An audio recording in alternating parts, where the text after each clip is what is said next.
morning. Magtaka-taka kayo siguro kayo bakit to nakatali ito.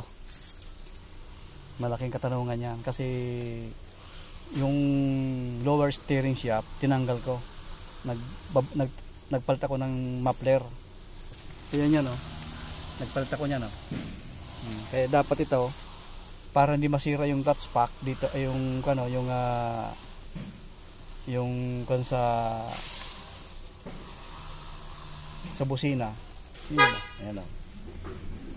Yung sa airbag, kailangan itali mo to para hindi umikot yung sa airbag.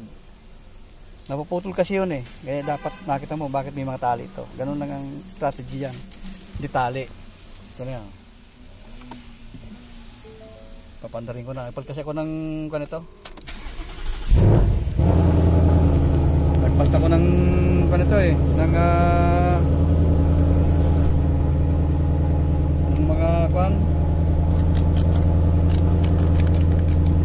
muffler.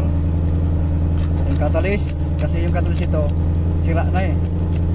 Kailangan mong talian yan eh.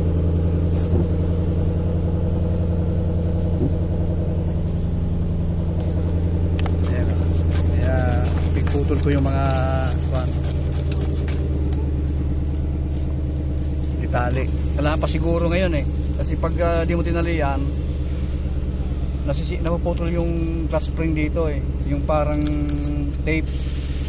Yung sa ng busina, ganyan, oh. Kailangan. Kasi umiikot kasi yun eh. Yan, konting kalaman lang mga kaibigan. Sa lahat naman, kahit anong sasakyan naman, gano'n naman talaga eh. Para hindi mako yung airbag, puputol. Tatalian mo talaga siya eh. Kaya tinali ko eh. Ayan, tatanggal ko na. Sige, konting kalaman lang mga kaibigan.